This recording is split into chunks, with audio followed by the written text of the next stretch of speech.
C'est l'une des motos les plus vendues de Yamaha qui a eu de légères retouches esthétiques et gagne aussi en connectivité. Mais est-ce que ça vaut vraiment le coup? C'est la seule vidéo que vous devez regarder pour tout savoir sur la nouvelle FZ20 et FZ25 ABS connectée. Caractéristiques techniques, ce qui a changé, performance en ville, sur la route, consommation, prix de l'assurance et bien sûr, mon avis sincère avec les points positifs et négatifs pour que vous puissiez prendre la meilleure décision d'achat.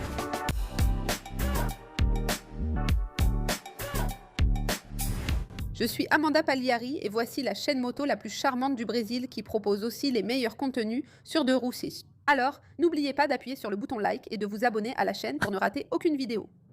La Fazer a évolué au fil des années et a aussi raccourci son nom, maintenant FZ20 et FZ25. En 2020 et 2024, elle a reçu ses dernières modifications, n'est-ce pas? Et maintenant, nous arrivons à la version 2026 qui conserve les changements de 2024 que nous avons ici dans le design. Donc, elle a eu ses carénages redessinés. Cela lui donne un aspect plus robuste avec de nouvelles prises d'air. Le réservoir, encore plus musclé, laisse passer l'air et renforce l'impression d'une moto plus costaude. Un détail intéressant est que le réservoir de la FZ20 et FZ25 est en 3 parties. En pratique, si vous tombez encore une fois du côté droit, vous n'avez pas besoin de remplacer tout le réservoir, mais seulement la partie qui a été endommagée. C'est très bien car étant modulaire, vous dépensez moins sans devoir remplacer tout le réservoir. Ici, nous avons l'arrière de cette moto. Vraiment un très beau design, elle donne une impression plus sportive et rappelle un peu la gamme MT, n'est-ce pas, la famille Master of Torque, la MT-03, mais elle a tout de même sa propre identité. D'ailleurs, l'ensemble optique, qui a déjà fait polémique par le passé à cause de ce gros projecteur, Yamaha l'a gardé, n'est-ce pas? En fait, les motos naked de Yamaha ont cette caractéristique, n'est-ce pas, ce look avec un gros projecteur, une allure plus agressive. J'ai trouvé ça intéressant et éclairant, j'ai vraiment aimé. Donc ici, nous avons des LED à l'avant, mais le grand changement, c'est que les clignotants, regardez, des clignotants minimalistes, très jolis en LED, le feu arrière était déjà en LED. Donc la FZ20 et la FZ25 sont full LED. Et en parlant toujours du design, nous avons ici la mise à jour des rétroviseurs. Elle a reçu de nouveaux rétroviseurs avec un style encore plus sportif. Qu'est-ce que vous en pensez? Écrivez-le en commentaire. Ici, à l'arrière, regardez, la poignée passager est assez fine, n'est-ce pas? Et elle est jolie, avec cette finition noire, très agréable au toucher, n'est-ce pas? Avec un design encore plus sportif, non? J'ai beaucoup aimé cette poignée imposante, qui va parfaitement avec la FZ20 et la FZ25. Elle n'est pas équipée ici d'un porte-bagages ou d'un support de top case, mais si vous voulez en installer un, mon conseil est d'acheter le support de top case de la gamme Fiber Force de Scan. D'abord parce qu'il est très joli, il est fabriqué avec un alliage spécial ici, n'est-ce pas? Il est en polymère d'ingénierie et donne un look vraiment impressionnant à la FZ20 et FZ25. Il s'accorde parfaitement avec la FZ20 et FZ25, comme vous pouvez le voir à l'écran déjà installé pour vous. Je trouve que le résultat est incroyable. Ce matériau est de très bonne qualité, si bien que Scan offre une garantie à vie pour ce porte-bagages. Ça vaut vraiment le coup et il existe aussi pour d'autres modèles de moto. Vérifiez sur le site de Scan, mais le porte-bagages Fiber Force est excellent. Je vous le recommande pour votre FZ20 et FZ25. En plus, Scan propose une gamme complète, spécialement conçue pour votre FZ25 comme une béquille centrale, un protège-garde-boue, un anti-projection, un protège-moteur, un protège-main. Protège-moteur et carénage pro avec repose-pieds avancés pour plus de confort sur la route. Protège-couvercle du réservoir de liquide de frein, le rehausseur fixe, le renfort de plaque et plusieurs options de coffre pour que vous puissiez installer sur votre FZ20 et FZ25. Pour voir tous les produits du Scan pour votre moto, en plus de la FZ20 et de la FZ25, je vous conseille de cliquer sur le lien en description. Ou bien, pointez la caméra de votre téléphone portable vers le QR code qui s'affiche à l'écran. Découvrez toute la gamme Scan qui offre beaucoup de qualité, de durabilité et en laquelle vous pouvez avoir confiance. Je vais aussi présenter quelques produits pour la FZ et la FZ25 dans la vidéo. La selle est en 2 parties. Donc ici, nous avons la partie du pilote, ici celle du passager, et elle a été repensée. Donc il y a plus de mousse avec l'objectif d'apporter plus de confort. On sait que ces motos de type roadster, avec un style plus sportif, ne sont pas vraiment axées sur le confort, n'est-ce pas? Mais Yamaha a fait en sorte d'apporter plus de confort pour ceux qui sont assis à l'avant ou à l'arrière. Et ici, nous avons une selle pour le pilote qui est assez large, vous voyez, généreuse. Et il y a aussi un soutien lombaire ici pour le pilote, n'est-ce pas, le siège du passager. Je vais monter dessus pour vous montrer. De la selle au sol, la FZ 20 et FZ 25 à 79,5 cm. Je mesure 1,77 m et je peux poser les deux pieds au sol, ici, sans aucune difficulté. Ici, nous avons le repose-pied un peu plus en arrière. Oui, en arrière, les amis. C'est un roadster, n'est-ce pas? Un roadster sportif dont le but est davantage la performance, une conduite plus agressive, plus sportive. Donc, vous allez avoir le repose-pieds en arrière. Ce n'est pas une moto touring, n'est-ce pas? Ce n'est pas pour voyager avec beaucoup de confort, mais plutôt pour vous offrir plus de sportivité. Donc, c'est logique que ce soit comme ça. Donc ici, on a un très bon maintien au niveau des jambes, n'est-ce pas? Et cette texture ici du carénage est très intéressante. Pour bien accrocher, tu vois, tes jambes ici, n'est-ce pas? J'ai beaucoup aimé, ça me va très bien. Le repose-pied du pilote ici a une finition en caoutchouc, tandis que celui du passager est en aluminium rétractable, d'accord? Il y a juste ces petites griffes ici.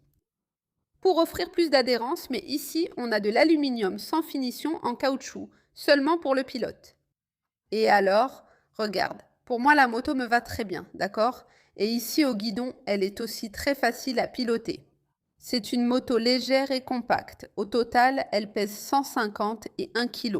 Ceci en tenant déjà compte des liquides et du réservoir de carburant qui a une capacité de 14,2 litres d'essence. Oui, essence, elle n'est plus flex fuel. Pour les suspensions, nous avons une fourche télescopique conventionnelle à l'avant avec 130 mm de débattement, sans aucun type de réglage. À l'arrière, nous avons un mono-amortisseur avec 120 mm de débattement et un réglage de la précharge. Les roues sont en alliage léger, de 17 pouces, et utilisent des pneus sans chambre à air. Et dans cette couleur, les amis, elles sont orange. J'ai trouvé la roue incroyable. Elles sortent déjà de l'usine ainsi, sans besoin de peinture, ce qui donne un look sportif et attire l'attention. J'ai beaucoup aimé. Et vous? Dites-le en commentaire. En ce qui concerne les freins, elle est équipée du système anti-blocage ABS sur les deux roues. Et à l'avant, nous avons un disque unique de 282 mm de diamètre et à l'arrière, un disque de 220 mm de diamètre. Le moteur n'a pas changé. C'est le vieux moteur bien connu de Yamaha. Eh bien, c'est un moteur qui dure, hein? Les générations passent, mais ce moteur est toujours là. Au moins, il n'a pas perdu de puissance parce qu'il est déjà adapté au Pro Mode 5. Mais on veut toujours plus de puissance, mais ça va, non? J'ai beaucoup aimé le fait qu'il soit noir. Ça le met en valeur et ça l'harmonise avec la moto. Je la trouve vraiment magnifique, n'est-ce pas? Donc ici, tu as tout ce bloc noir. La partie en aluminium, n'est-ce pas? J'ai beaucoup aimé le moteur. Souvent, les gens mettent juste un cache noir ici, mais là, non. Tu vois tout le bloc ici en noir? J'ai trouvé ça très intéressant. Et bien sûr, on parle du monocylindre de 249 cm3 qui développe 21 chevaux, de puissance maximale et 2 kg force, mètre de couple. Et oui, le moteur garde 5 vitesses. C'est une bonne chose, n'est-ce pas? C'est un moteur à 5 vitesses déjà connu. Où est la 6e Yamaha? Elle n'est toujours pas là. La transmission finale est par chaîne. Le tableau de bord est totalement nouveau. Il est 59% plus grand que la version précédente et maintenant il offre la connectivité via Bluetooth avec l'application gratuite de Yamaha. Donc vous recevez des notifications, vous pouvez surveiller l'entretien, la batterie, etc. Mais il n'y a pas de navigation virage par virage, ni aucun type de navigation, d'accord? C'est plutôt pour que vous puissiez voir les informations de la moto à distance et aussi pour recevoir ici des informations sur les appels et tout le reste.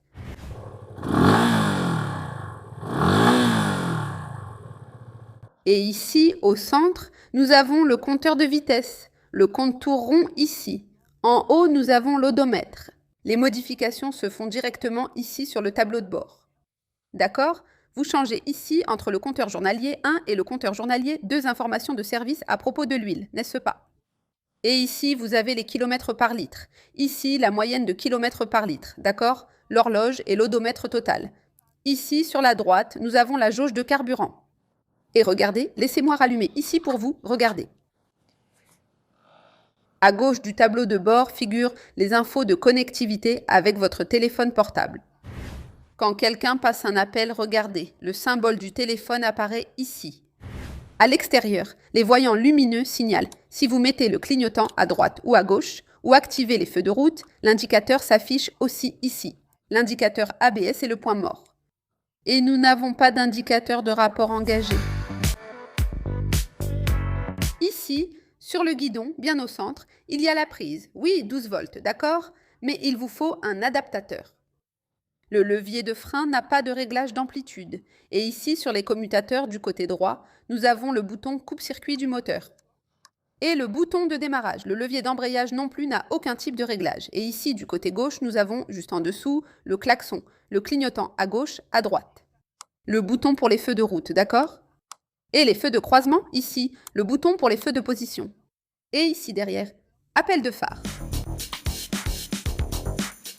Et maintenant que je t'ai déjà tout montré à son sujet, il est temps de rouler en ville et aussi de prendre la route. Mais si tu aimes cette vidéo, que tu la trouves super complète, que dirais-tu de laisser un like, hein? Ça m'aide beaucoup et ça me motive à faire plus de vidéos comme celle-ci. Maintenant, oui, monte derrière moi.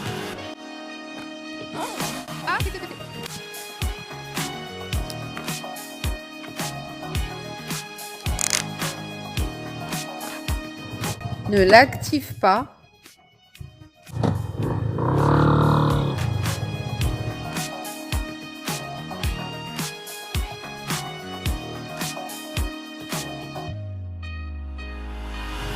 Faisons de l'interfile avec la FZ20 et la FZ25. 5.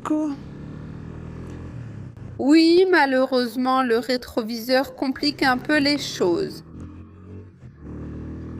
Mais à part ça, tu vois, elle est vraiment très agile. Oh, merci Mou. Merci, monsieur JCM. Laisse passer, il a laissé passer. Alors, on y va. Hé. Oui, c'est une moto super légère, facile à conduire. Voilà la question. Est-ce que je la recommande aux débutants? Écoute, l'idéal, c'est toujours de commencer petit. Mais si tu pars sur une FZ20 ou une FZ25, tu n'auras pas de problème, d'accord? Le moteur est très bon, dans le sens où il est progressif, il ne va pas te surprendre. Donc oui, tu peux y aller. Mais alors, ces rétroviseurs-là, ça ne va pas le faire, tu comprends? Là, oui. Merci. Voilà, tu vois? Retire le rétroviseur. Avec celui des voitures, tu peux passer. C'est un petit souci, hein, les gens. Si on soulève un peu le rétroviseur ici, sans perdre la visibilité, bien sûr. Il est plus large, tu vois, ici, hein? Il finirait ici, tu vois. Il reste encore un petit bout. Donc, c'est de ça, les amis. Ça gêne un peu, oui, dans la circulation dense. Donc ici, le rétroviseur de la FZ20 et FZ25, parce qu'en fait, même le guidon est un peu large comme ça. Mais jusqu'à présent, le guidon ne m'a pas gêné, non. Pour le rétroviseur, je l'ai trouvé un peu accrocheur.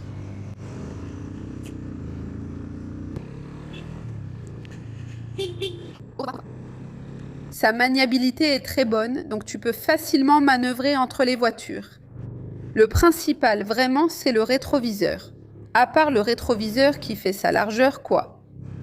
Tu peux piloter tranquillement, éviter les embouteillages et fuir les bouchons. La FZ20 et la FZ25 sont des motos urbaines, c'est-à-dire pour rouler en ville. Je vais déjà prendre la route pour que vous puissiez voir.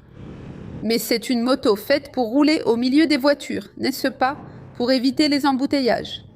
Donc, vous avez ici un moteur suffisant pour la ville. Son moteur est très bon pour ce qu'elle propose. C'est dommage qu'elle n'ait pas 6 vitesses, mais honnêtement, ici en ville, ça ne me manque pas. Je vais déjà prendre la route et vous donner mon avis. Mais c'est ça les amis, en ville, elle est approuvée, donc c'est une bonne moto pour ceux qui vont l'utiliser en milieu urbain. Elle a un beau design.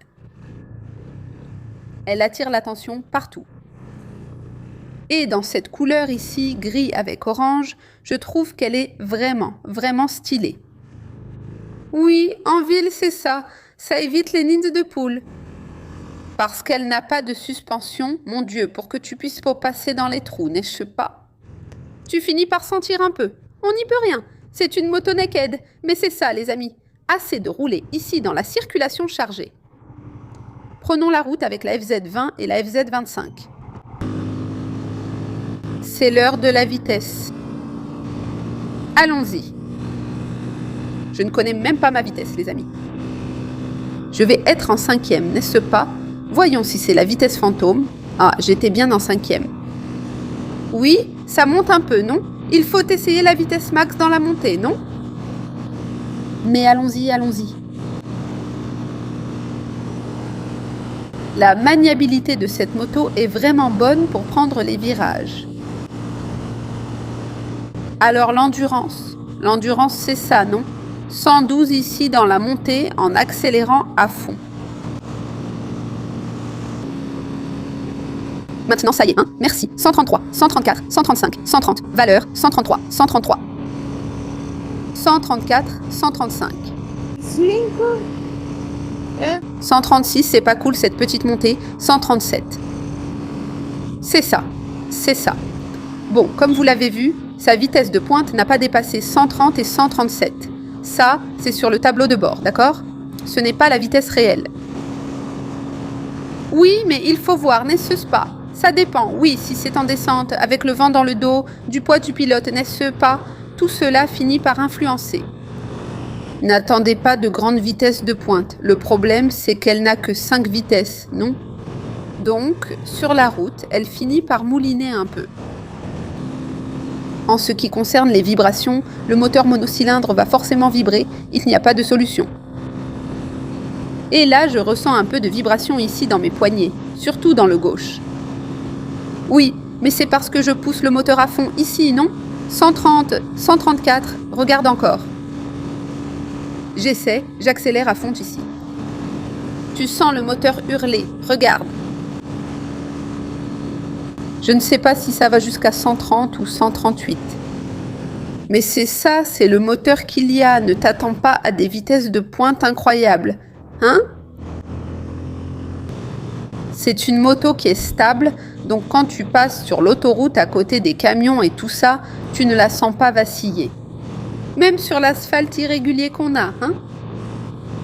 Sur nos autoroutes, elle se débrouille bien. Donc ça, c'était bien parce qu'elle te donne de la stabilité. Elle n'est pas rapide, mais à la vitesse où elle va, elle te donne de la stabilité. Donc sur la route, c'est ça les amis. N'attendez pas de grandes performances. Et c'est ça, c'est ça. Maintenant, allons conclure la vidéo avec les points positifs et négatifs. Concernant la consommation, j'ai eu l'impression que ce modèle-ci consomme plus que l'ancien, celui de 2020 et 2022. J'ai revu ma vidéo d'il y a longtemps sur l'ancienne Fazer 250 où la consommation était plus élevée. Ça peut être parce qu'à l'époque, je roulais plus en ville, alors qu'ici, j'ai accéléré davantage sur la route en poussant à fond, en essayant d'atteindre la vitesse maximale. Et ça peut aussi être ça. Le moteur n'est peut-être pas encore bien rodé, mais avec moi, elle a eu une consommation moyenne. Vitesse plus de route, en accélérant à fond, elle a fait entre 20 et 22 km par litre si tu as une FZ20 ou une FZ25 écrit ici en bas la consommation que tu fais avec elle. Et en tenant compte de la capacité du réservoir, ça fait plus de 300 km par plein. Est-ce que la FZ20 et la FZ25 sont ciblées pour le vol? Peu importe, tu vis au Brésil, alors prends une assurance. Je dis toujours que l'assurance est le meilleur accessoire que tu dois mettre sur ta moto. Je pense que c'est un accessoire obligatoire. Chez le courtier Protexm, tu trouves des assurances très abordables. À partir de 49 et quelques, presque 50 rayés, tu es déjà assuré, au moins contre le vol et le cambriolage. Mais bien sûr, il faut prendre en compte ton profil, la ville où tu habites, ton âge, tout ça. Ça va influencer le devis de l'assurance. Le bon côté, c'est que tu peux faire le devis maintenant, tout de suite, via le lien dans la description ou le QR code qui s'affiche à l'écran. Et le montant de l'assurance va s'afficher immédiatement pour toi. Et bien sûr, ce fameux petit prix Protexm que tu connais déjà, des centaines d'abonnés ont déjà profité de l'assurance Protexm. C'est pour ça que je les recommande, parce que c'est un vrai avantage pour tout le monde, tu vois. Oui, et beaucoup de gens pensent même que c'est une arnaque, mais non. Protexm est 100% numérique, ils utilisent l'intelligence artificielle. Et là, tu fais le devis immédiatement, sans délai du courtier, sans beaucoup d'employés ni de grands immeubles. Grâce à cela, ils réduisent les coûts et t'offrent une remise. J'ai fait le devis ici, j'ai pris en compte un homme de 41 ans et j'ai utilisé le code postal de Mogi das Cruz, qui est là où j'habite en ce moment. Et là, plusieurs options sont sorties. Tu vas le faire selon ton profil, d'accord? Ça peut même être, regarde, beaucoup moins cher. Le lien dans la description ou le QR code ont déjà la remise. Bon, plusieurs options sont sorties. Donc ici, on a la moins chère, vol et défraction. 2580, vol, 1587 raies par an pour 1202 raies et 33 centimes. Ce montant annuel, tu peux le payer en plusieurs fois, c'est-à-dire en 12 fois, d'accord? Pour moins de 130 raies, tu es déjà couvert contre le vol et le cambriolage. Tu peux rouler tranquille. Amanda, je veux une assurance plus complète. Celle-ci me convenait, tu sais? Pourquoi? Parce qu'ici, tu as non seulement la couverture contre le vol et le cambriolage, mais tu as aussi l'assurance complète. Donc, beaucoup de gens veulent l'assurance complète à cause des franchises. Ici, tu as Porto Seguro, qui est très réputé. Tu as une franchise de 5284 vols et cambriolages, avec assistance 24 heures sur 24, tout comme l'autre aussi, n'est-ce pas? Le moins cher avait aussi l'assistance remorquage. Ici, c'est plus de kilomètres, 300 kilomètres, et tu as aussi la couverture pour les dommages. Oui, eautières, corporels et matériels. Et bien sûr, indemnisation à 100% de la FIP, perte totale, inondation et tout le reste. Le montant est de 2600 réés pour 2330 et 1 réé et 60,63 centimes, mais là tu es totalement couvert. Pas seulement contre le vol et le cambriolage, mais aussi pour la carrosserie et le reste. Et là, tu peux payer en 12 fois sans intérêt. Regarde comme c'est bien. Et bien sûr, les amis, il se peut que pour votre profil, ce soit beaucoup moins cher. Surtout si vous habitez loin des zones très très dangereuses, n'est-ce pas? Disons-le comme ça. Chez Protex, tout est simple et sans bureaucratie. Devis, souscription et inspection se font directement sur votre téléphone ou ordinateur.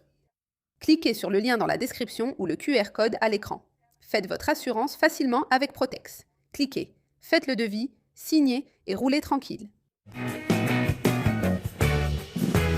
Et maintenant, je vais parler des points positifs et négatifs. Rappelez-vous que Mandinia ne détient pas la vérité absolue. Vous pouvez être d'accord, ne pas être d'accord, ou même compléter en utilisant les commentaires de manière respectueuse. Mais avant tout, il faut s'abonner à la chaîne. Pourquoi tu n'es pas abonné? Tu regardes les vidéos de Mandinia, tu es d'accord avec elle et tu aimes ses vidéos, mais tu n'es même pas abonné. Vérifie si YouTube n'a pas supprimé ton abonnement. Atteignons le million de passionnés de moto, la chaîne le mérite. Premier point positif, le design. Franchement, je trouve cette moto très belle. J'aime beaucoup les carénages ici. Je trouve ça super. C'est une moto robuste, jolie, dans cette couleur grise avec du rouge. J'ai même choisi ma tenue pour assortir le gris et le rouge. Je suis dans la palette, non? Franchement, le design de cette moto est vraiment beau, à mon avis. Ensuite, il y a les roues.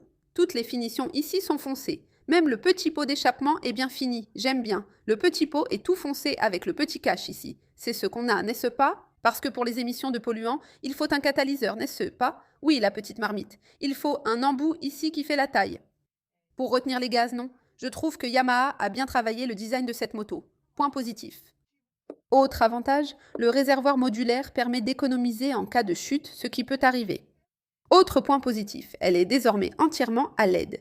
Où sont passés ces gros clignotants interminables? Cette époque est révolue. Yamaha a mis à jour la FZ20 et la FZ25 avec un éclairage full LED, ce qui est positif.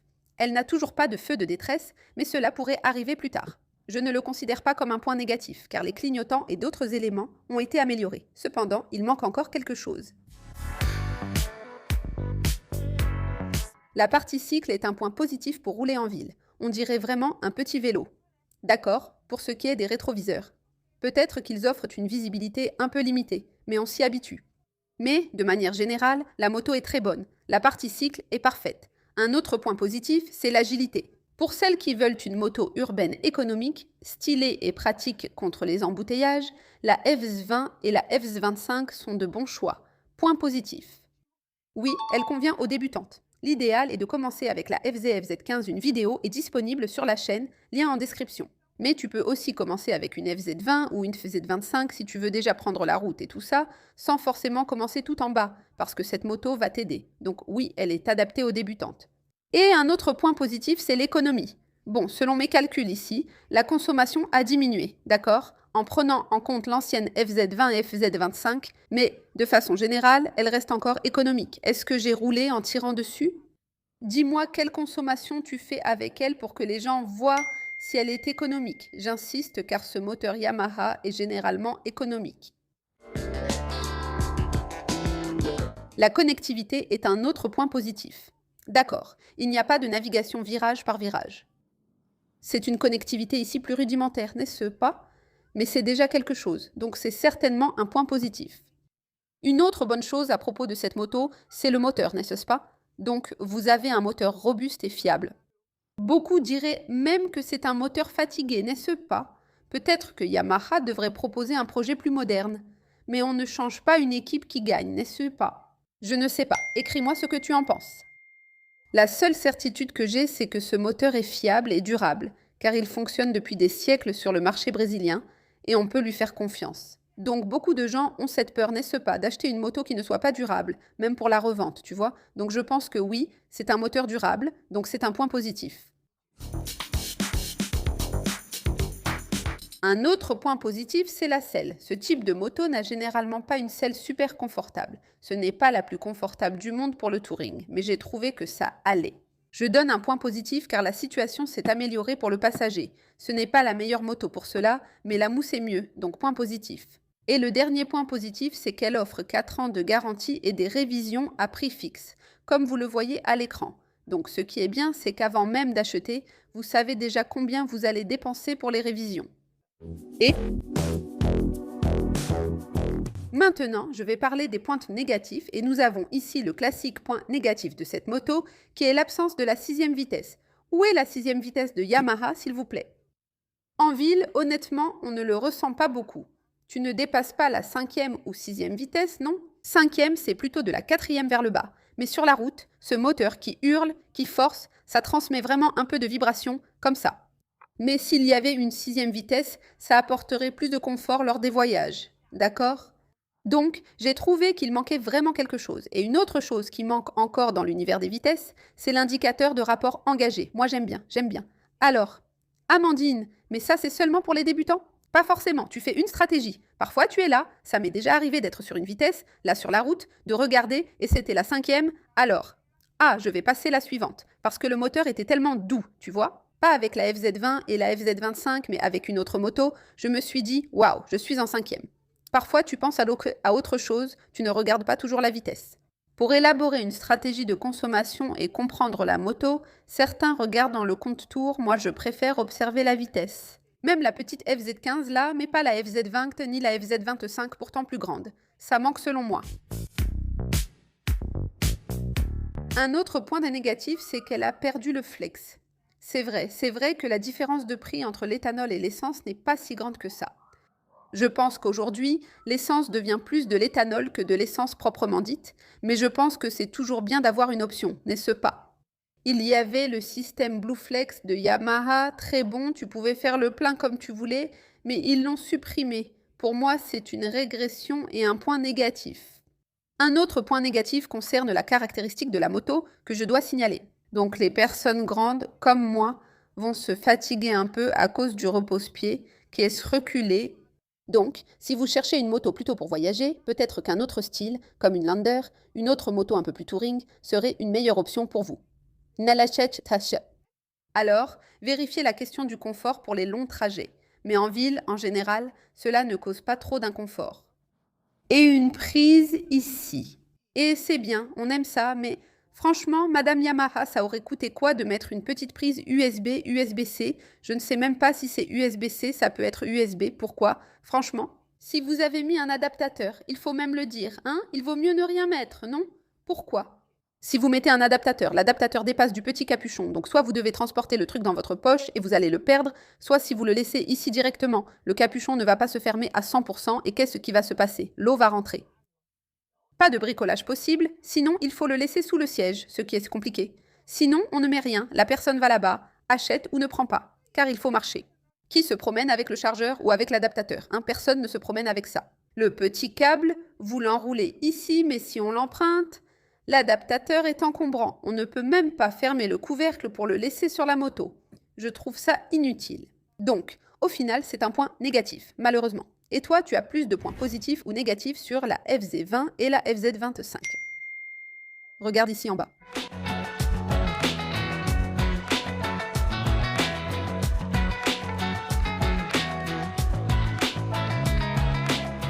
Le modèle est disponible en plusieurs couleurs, avec un prix public conseillé à partir de 25 100 et 90 plus les frais de livraison. Et pour acheter votre FZ20 et FZ25 ou toute autre moto Yamaha, mon conseil, c'est d'aller chez le groupe Nakar. Pourquoi, les amis? D'abord, parce qu'ils font de bonnes affaires. Ils vous accueilleront très bien, c'est le meilleur service de São Paulo. Vous discutez, prenez un café et ils reprennent votre moto d'occasion, quelle que soit la marque. C'est bien, non? Avec un financement facile, un consortium et bien plus, ils saisissent chaque opportunité. Pensez Yamaha, pensez Nakar. Nakar, c'est Yamaha. Cliquez sur le lien dans la description, appelez le numéro à l'écran, envoyez un message WhatsApp ou scannez le QR code, puis discutez et négociez votre FZ20, FZ25 ou toute moto Yamaha. Voilà, c'est tout. Si vous avez aimé, laissez un like et partagez avec vos amis sur WhatsApp ou Facebook. Je veux savoir ce que vous avez pensé de cette moto. Et si vous voulez devenir membre de la chaîne, contribuez encore plus à mon travail.